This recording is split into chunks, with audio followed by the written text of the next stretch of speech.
What? We can adjust if we need. Okay. You know how to turn it, the volume? Yeah, I think the bottom. Yeah, those two. The first two, I think, right? Yep. Hopefully you won't get feedback.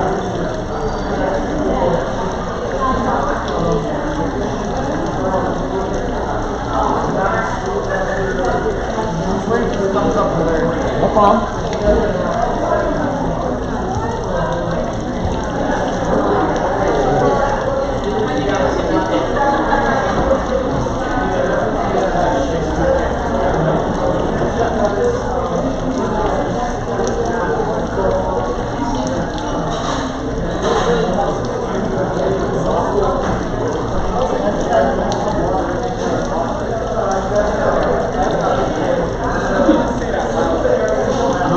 ¿Qué pasó? No, quédate ahí, yo voy para allá. Quédate ahí, yo voy para allá. No.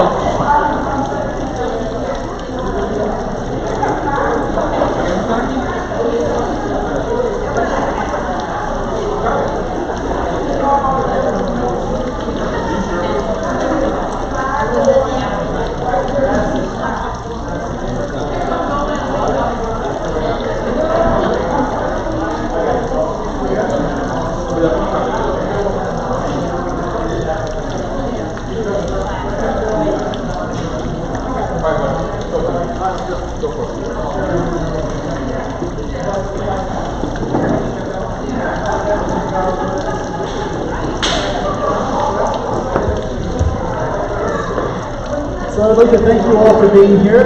We're going to go ahead and begin with the talk. So for those of you who are here to listen to the talk and to support me, I really appreciate it. I hope this is engaging and entertaining and you learn something from it. And for those of you who are just here for an Italian meal, I'm really sorry. I'm not very good at live music or stand-up or any of that stuff. So I have been a student for the last 27 years or so. So if there's one thing I can do, it's talk about something academic and boring. So we're going to talk tonight about cancel culture. Okay, we're going to talk about cancel culture. And so the first question, I guess, is what do I mean by cancel culture? What is cancel culture? So imagine this.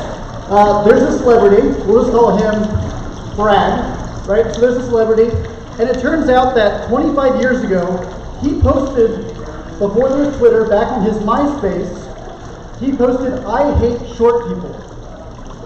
And so 25 years later, the fact that he had once said, "I hate short people," pops back up. And someone finds this, and I read it.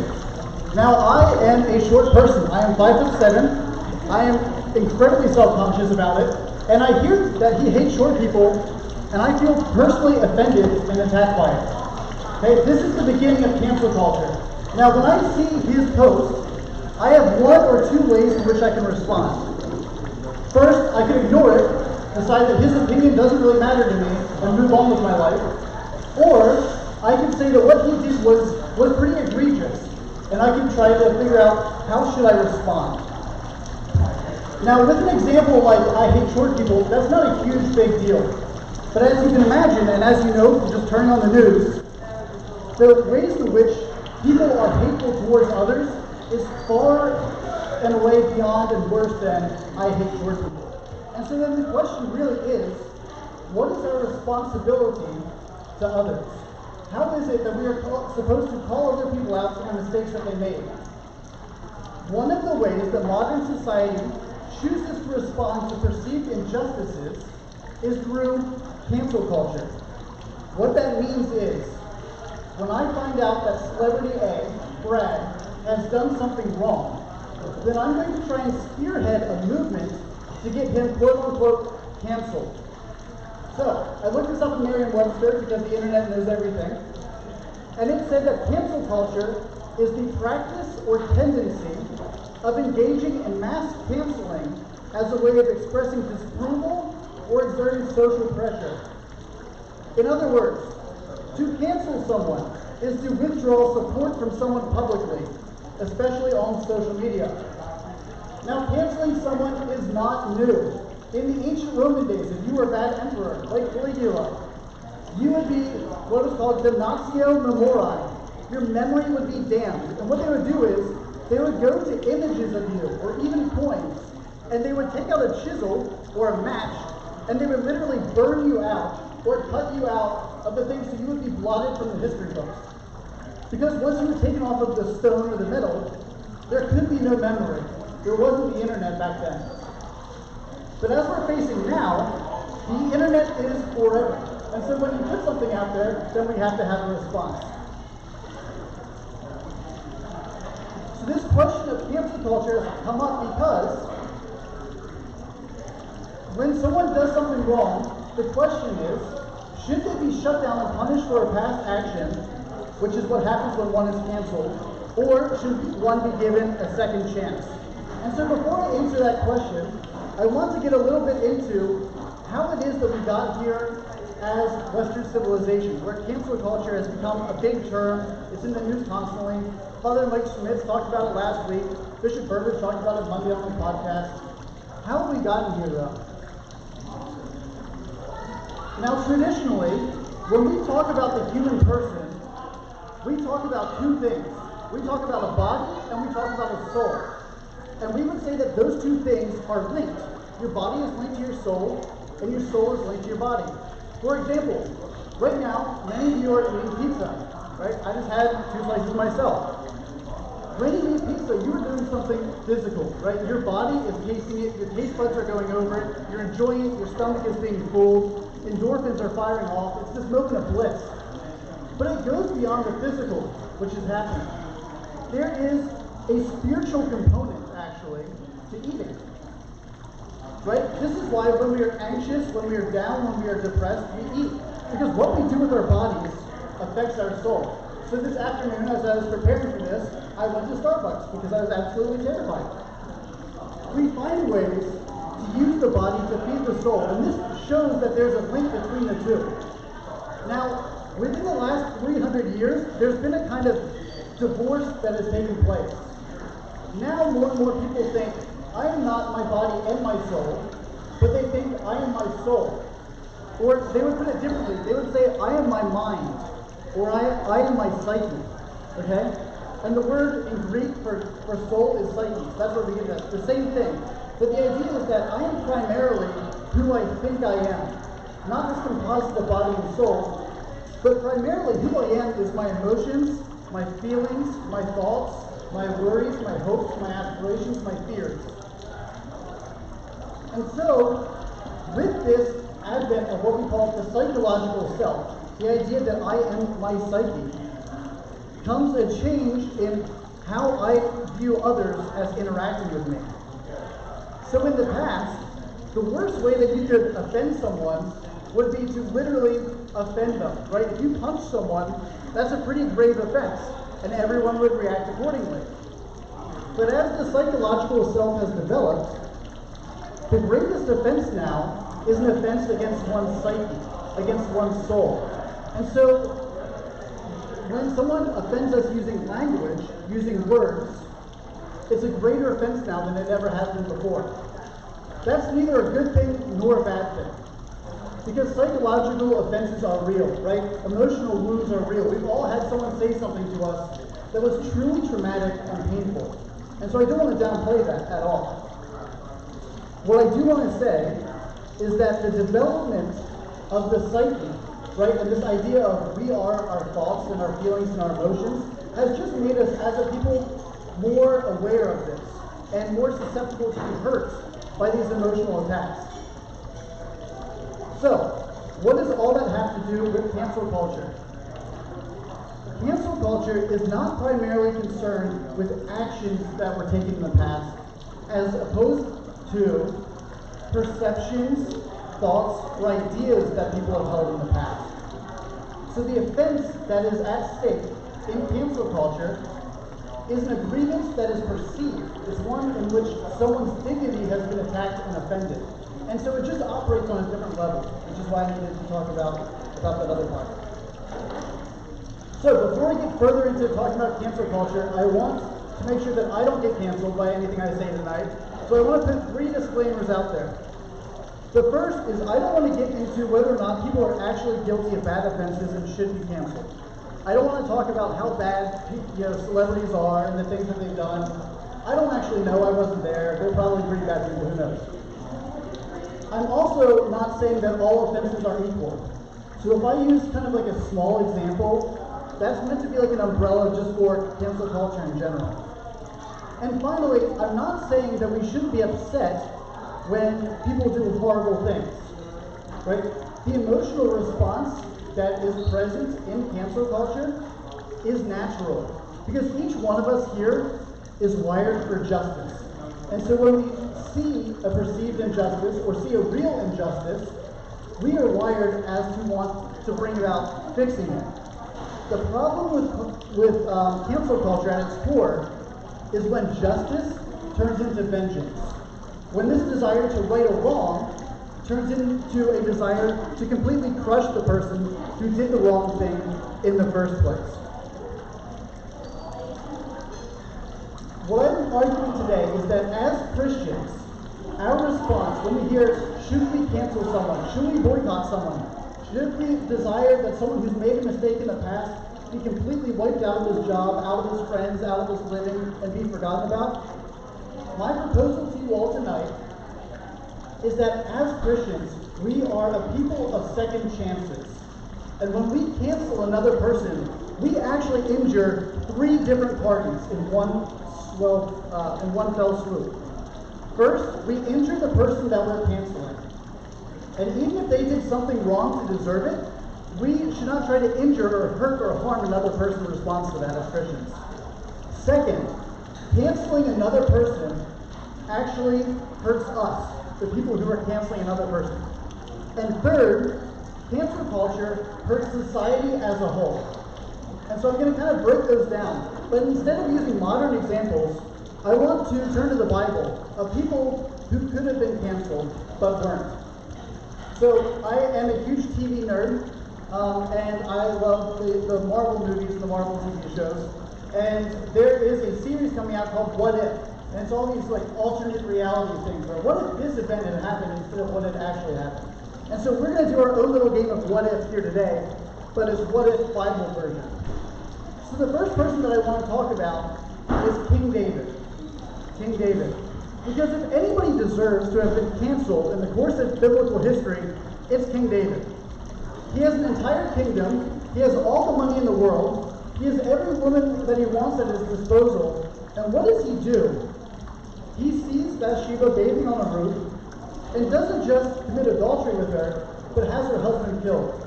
If there's someone in the Bible who should be canceled for being a horrific figure, it's King David, right? So let's go down that road. What if King David had been canceled?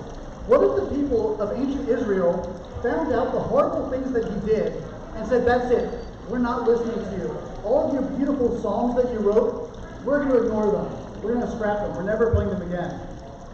That temple that you've been saving up money for your son to build, we're not going to go to that temple. Right? What if King David had been canceled?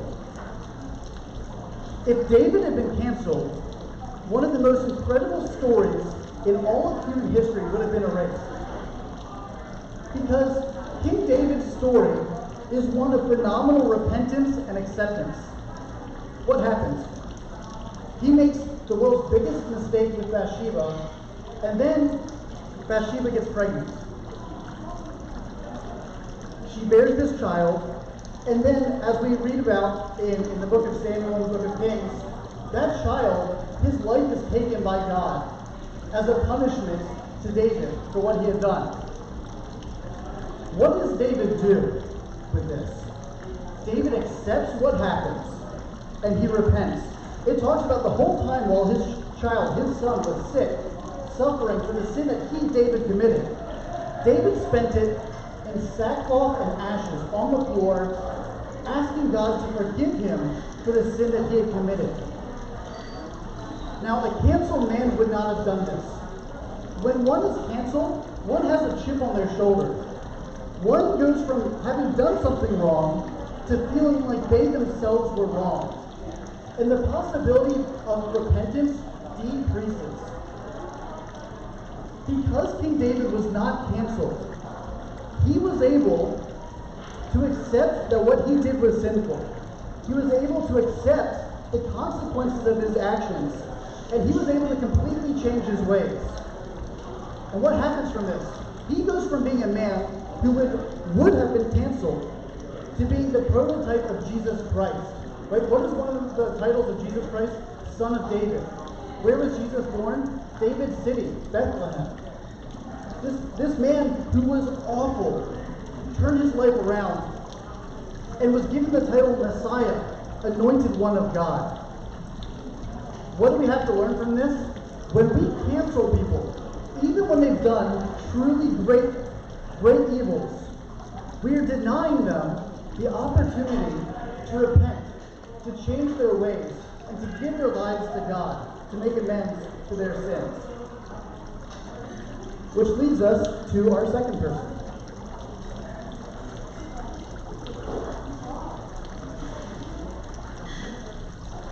The second figure that I want to talk about today is the woman caught in the act of adultery. Here we have a woman, and the title kind of describes it all.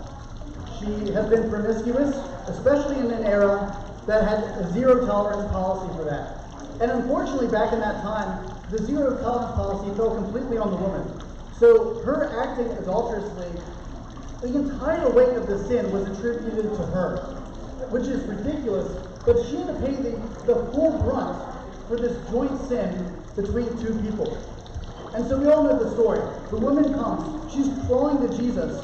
The mob is holding stones. And they ask Jesus basically for his permission to stone her, to follow the law as it was written at the time, and condemn her for this sin. And what does Jesus say? Let those of you among you without sin throw the first stone. You see, in the age of social media and of cancel culture, if Jesus said that, about 200 million stones would immediately have been thrown. Because when we hide behind the screen, it is so easy for us to condemn others for sins that we have committed, that we are part of. And so, with her story, we see that when we cancel others, we are actually hurting ourselves. Why do I say this?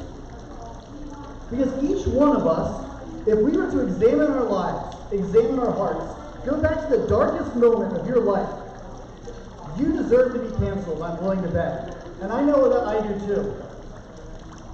Each one of us has done something that we are not proud of, that has hurt another truly at their core.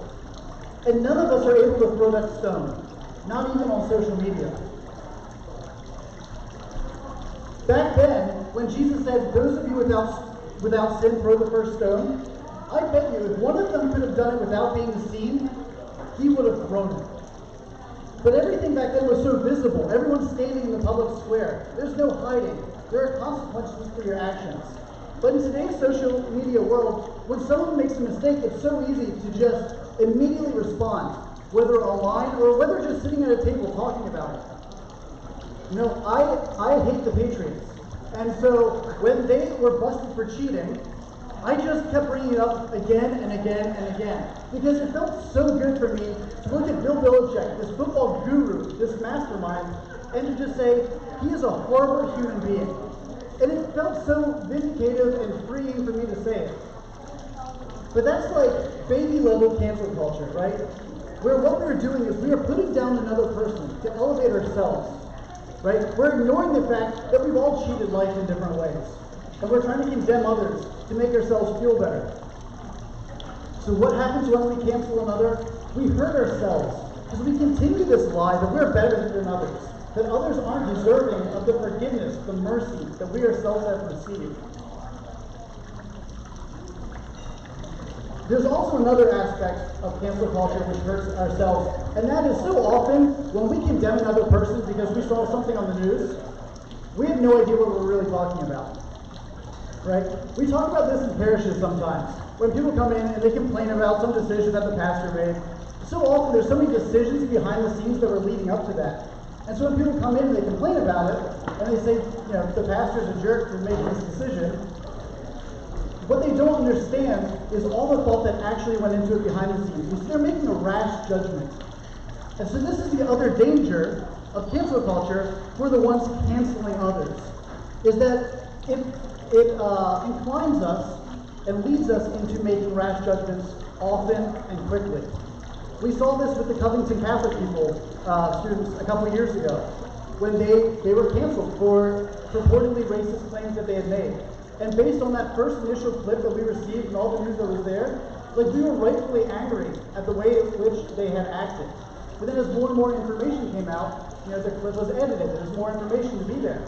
And so it's just very important for all of us to remember that we live in this sensationalist world that just tries to monetize the heck out of everything, right? Every newspaper that you read, every TV program that you watch is calculated to figure out how can they keep you hooked, and they keep you hooked when your emotion is invested in it. And so we need to take a step back when we find something that just immediately boils our senses and say, what more could be going on here? And is my getting worked up about this helping me personally or hurting me? Right before I was ordained, the priest who did our retreat was sitting down with me, and he said, Daniel, I think you suffer from a very specific sin. I think you suffer from the sin of hyper-responsibility. I said, Father, I have never heard of this sin in my life. And he said, that's exactly why you suffer from it. Hyper-responsibility is when we believe that we have this responsibility to fix every problem in the world.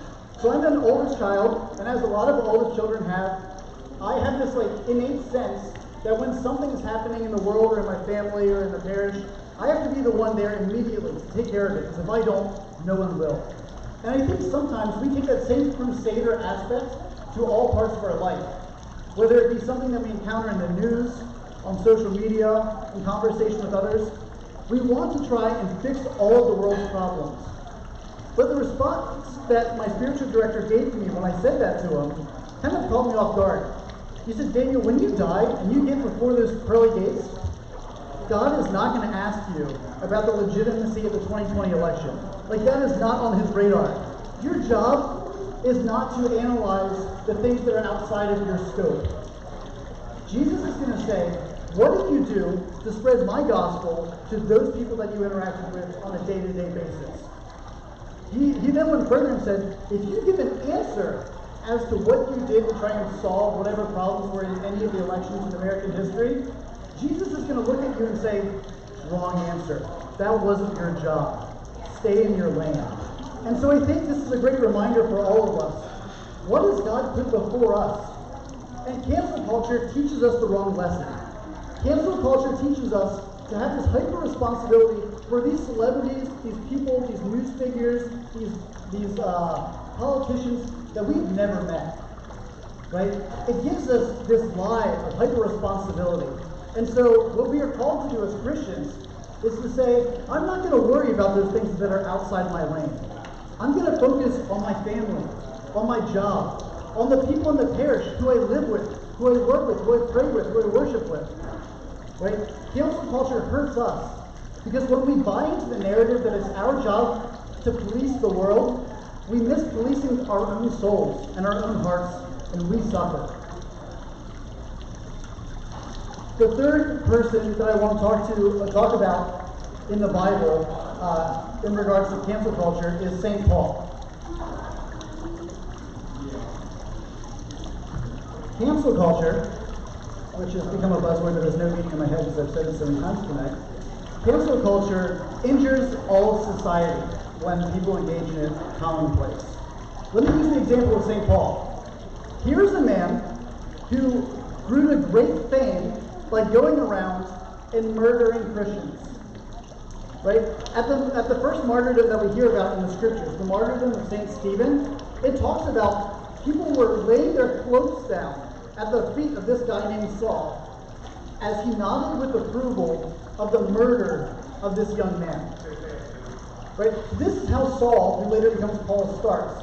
And then what happens? He's just riding down the road, minding his own business, breathing murderous threats, trying to kill other people, and God literally knocks him off his horse and changes his life.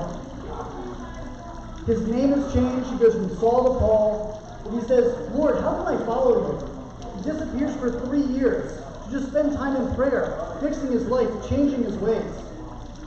But imagine if he came back, met the Christian community and said, "Hi, I'm Paul, nice to meet you. I killed some of your friends, I'm really sorry, but I promise I'm a new man. Will you please let me be your leader?" That conversation took place. And if they were in a cancel culture style world, you know what they would say? They would say, "Absolutely not. We know who you are. You killed our brothers, you killed our parents, you hate our faith. And even if you say that you've changed, what does that mean for us? How can we believe you? How can we trust you? How can we give you a second chance when you did something so heinous and so evil?" But that's not what they said. As a matter of fact, they called him an apostle. They allowed him to found communities all across the world. And what was the result of that second chance that they gave this murderer? The result of this second chance was the life of the church. Because before Paul, the church hadn't reached out to the Gentiles really. It had just stayed among the Jewish people.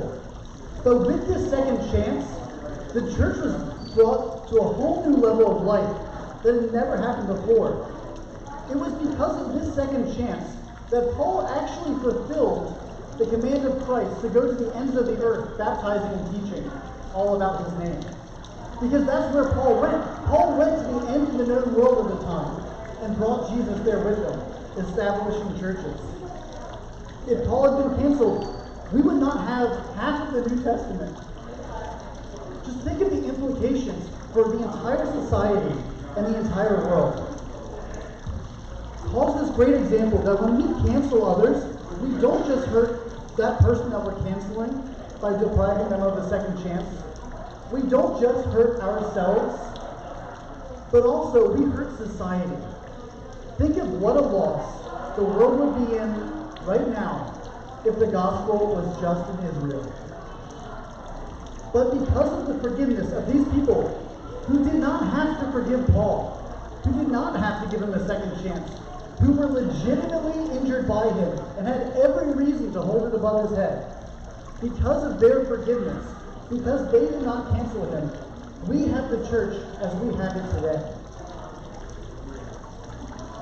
So, this brings us to the final question, and that is, how does a Christian live in a cancel culture world? Because we can choose to not cancel, but it's going on every day.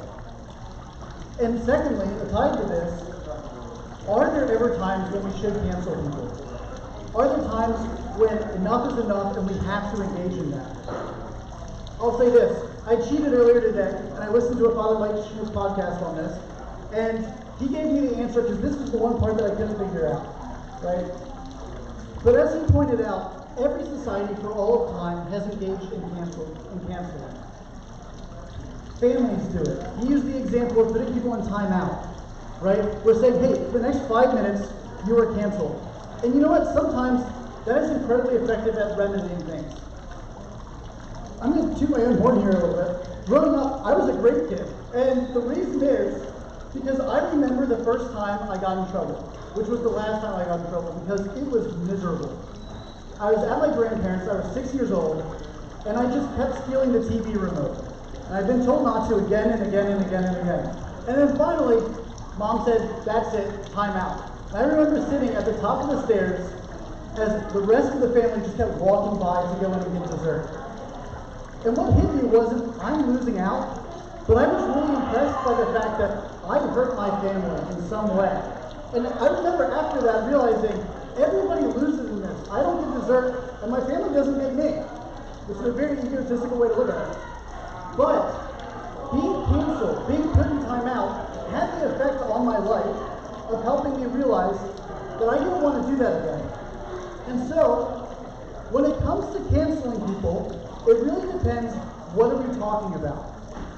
And here I want to make one big distinction. As Christians, when we cancel people, we should never cancel people, but actions and behaviors. Okay? So, what do I mean by that? When someone does something really bad, it is our obligation as Christians to say, that is horrific. To call a spade, and to say that action, that behavior, or that thought is dangerous and should never be done again. But the difference is, what we never do is we never cancel people. We never say, Father Ramon, you're done. Because you made that one mistake, you're out of the picture. You don't get a second chance. No, we say, Father, what you've done is bad. We don't say, you are bad. That is the big difference as Christians. And so, we have this balance then between justice and mercy. And I think there's a huge temptation to see them as two completely different things in conflict with one another. You know, growing up, my dad was justice, my mom was mercy. Her nickname in the household was Johnny Cochran because she was always trying to come in and get us out of whatever sticky situation we were in. And my dad was a law enforcement guy. He was known in NCIS as the human polygraph. So these are my two parents. I grew up with my dad who you could not get anything by him. Like you would blink and he would know exactly what it is you had done. And then my mom, where I could have held up a grocery store and she would have some excuse for why it was okay and wasn't a big deal. And I think we have this caricature sometimes of justice and mercy. Of justice being like dad, of there's nothing that you can do that's right. And mercy being like mom, there's nothing you can do that's wrong. And really, the truth is somewhere in the middle. So, as a Christian, what is justice? When people do bad things result. It's not necessarily blame or vengeance. It's just a natural repercussion. So, for example, if I were to punch somebody, which I've used that example twice now, which is dangerous, but if I were to do that, they have the natural repercussion of being hurt. And I have the natural repercussion of probably being hit back immediately. Right? There's also repercussions that go beyond the physical. If I were to emotionally hurt one of you right now and say something mean about you, I would face the natural repercussion of you being more distant in the future. And so the Christian side of justice is that we believe that when things are done that are wrong, there is a natural response to that comes, a natural repercussion. And we see this no more than in Jesus Christ himself. He uses the term hell more than anybody else in the Bible, right? When we sin, there are consequences, whether or not we think of that. And so, our responsibility as Christians, in terms of justice, is to really say, this is right and this is wrong. And what that responsibility also entails for us is knowledge of what is right and what is wrong. And this is where cancel culture gets a little hazy, right? Cancel culture is all about the court of public perception. One person is hurt by it, and so everyone jumps in. And people don't stop to say, wait, was what was done actually immoral and actually unjust? If it is, then there are definitely times in which public perception is necessary in order to try and change someone's actions and someone's behaviors. Right? As a matter of fact, Jesus teaches us a sort of cancel culture in the gospel. What does he say? When your brother has done something wrong, talk to him first and try and tell him what you did is wrong. But then after that, go to him with 2 or 3 or 4 or 5 people. Right? This is cancel culture. Jesus is saying there are times in which we need to bring public opinion, shame, guilt, against someone, not to hurt them though, but to show them that what they are doing is not good for them. And so there are times when in the name of justice, canceling someone can be right. Again, it's with that caveat that is to try and correct their actions, right? Not to convict them or condemn them. But then as Christians, we also have to keep in mind the other side, the side of mercy. You see, mercy is the balance to justice. Without mercy, justice so easily becomes vengeance. I love action movies, right? But what is the plot of every action movie? You see the good guy, he's just minding his own business. The bad guy comes in and he does something absolutely horrific. And so throughout the movie, the bad guy's actions just get worse and worse and worse and worse. Until in that final scene, you're just thinking, I hope this guy gets completely obliterated. And then, when the director, usually in some over-the-top way, delivers on this promise, you just feel so good about it. You're like, that guy, he got what he deserved. And this is why we're attracted to action movies. Because within us, and I think this is part of our fallen human nature, we have this desire to really see people get their due. We want to see it kind of like stuck to them. And yet mercy kind of tempers this a little bit. Mercy reminds us that, hey, we deserve our comeuppance too. In many ways, we can be at times the bad guys at the end of the action movies. How would we want to be treated? We're called to treat others that same way. We have all received mercy. And as Catholics, we receive that sacramentally in confession. We receive this grace, which absolves us from our sins, where we know that the Lord has forgiven us. And theologically, right, grace is what is called a free gift. Gratis in Latin. It's just given to us by God. It's nothing that we deserve. It's nothing we earn. But God loves us. And so He pours Himself out for us and He forgives us. It would actually be unjust for us to receive something freely, something given without any deserving or merit of our own, for us to receive that, but to deny it to others. And so, to not be merciful is to be unjust. And this is why mercy isn't at odds with justice, but is the other side of that same coin. We have received, all of us, this gift and this grace of a second chance in life, and a third chance, and a fourth chance, and a fifth chance, and we are called to share this with others. And so as Christians, we are called to be people of justice and of mercy. And that then becomes the basis for our approach to cancel culture. Why is it that we seek to cancel others? Is it to try and heal them, or is it out of this desire for vengeance and justice without mercy? And so, to conclude, I would say that when we look at something or we turn on the news and celebrity A, Brad, has done something horrible, we have to ask ourselves two questions to discern whether or not it is appropriate for us to be up in arms and to respond. The first question is the sin or mistake or wrongdoing that that person did, is it ongoing and still injuring someone? If they are still actively harming someone, then it is our duty to defend the rights of others and to step in and to try and prevent that action from taking place again in the future. Right? This is why the Catholic Church, for example, is so outspoken when it comes to being pro-life. Because we see an injustice that we perceive as taking place. Right? And we're stepping in to try and fix that, to solve that. It's not cancel culture. We're not trying to condemn anyone for any action.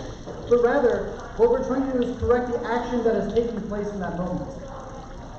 However, if the actions of that person that the entire world is canceling are something in the past, some bygone sin that someone has made amends for, or tried to make amends for, or has asked for forgiveness for, or it's been 25 years and they've been a good citizen otherwise, I think that's where we are called as Christians to really give that second chance.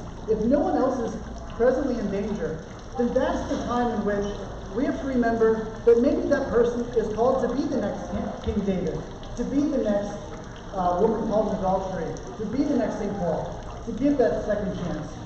So let us change our ways as a culture, do what we can, so that way we're not a cancel culture, but a correction culture.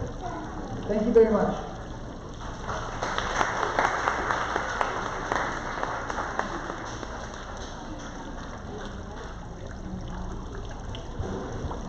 Are there any questions for the deacon at this moment? Don't be shy. Maybe you thought about canceling somebody or canceling yourself, and you want to know what's the next step. No, just kidding.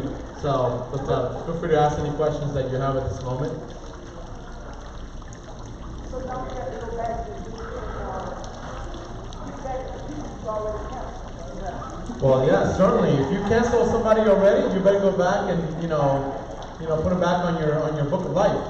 So yeah, there's always a chance for somebody, a second chance, right? That's very important. So yeah, and it happens. Sometimes people really get on the one nerve that we have. So, but forgiveness that's what God's mercy is all about. Certainly, we have been forgiven in Christ by the cross. So by virtue of His blood, we have been forgiven too.